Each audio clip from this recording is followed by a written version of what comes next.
ഇവിടെ പറഞ്ഞിട്ട് ഞാൻ നിർത്താം. ആക്ച്വലി നമ്മളിപ്പം ഇന്ത്യ എന്ന് പറയുന്നതിൻ്റെ ഒരു വ്യത്യാസം ഞാൻ ഓൾറെഡി പറഞ്ഞു. മെഡിക്കൽ സീറ്റുകൾ 83,000 10 കൊല്ലം കൊണ്ട് 83,000 സീറ്റുകളോട് ആഡ് ചെയ്യപ്പെട്ടു. 53,000 ഉണ്ടായിരുന്നത് ഇപ്പോൾ 1,36,000 38,000 ആയി. ആക്ച്വലി 1,38,000 മെഡിക്കൽ സീറ്റുകൾ ഇന്ത്യ മഹാരാജ്യത്തുണ്ട്. 10 കൊല്ലം കൊണ്ട് കഴിഞ്ഞാൽ ഇത് 2,00,000 മേളിലെത്തും. ഇപ്പോൾ ഈ പുറത്ത് പോയി പഠിക്കുന്ന കുട്ടികൾക്കും ഇന്ത്യയിൽ പഠിക്കാൻ പറ്റും. അപ്പോൾ ഈ പറയുന്ന രാജ്യങ്ങളിലേക്കൊക്കെ കുട്ടികളെയും അവരുടെ സ്ഥാപനങ്ങൾക്ക് വേണ്ട സമ്പത്തും കണ്ടെത്തി കൊടുക്കുന്നത് ഈ പറയുന്ന ഇപ്പോൾ ഈ പ്രശ്നങ്ങൾക്ക് ഇറങ്ങി പുറപ്പെട്ടിരിക്കുന്ന ആൾക്കാരാണ്. ഇന്ത്യയിൽ മെഡിക്കൽ വിദ്യാഭ്യാസം മോശമാണെന്ന് വരുത്തി തീർക്കാനുള്ള ഒരു ശ്രമത്തിൻ്റെ ഭാവവും കൂടെയാണത്.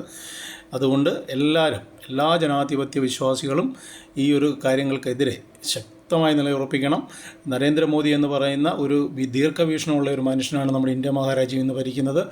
അദ്ദേഹത്തിൻ്റെ കരങ്ങൾക്ക് ശക്തിയാകാൻ നമുക്ക് കഴിയണം. നമ്മുടെ ഓരോരുത്തരുടെയും സപ്പോർട്ട് അദ്ദേഹത്തിന് അത്യാവശ്യമുണ്ട്.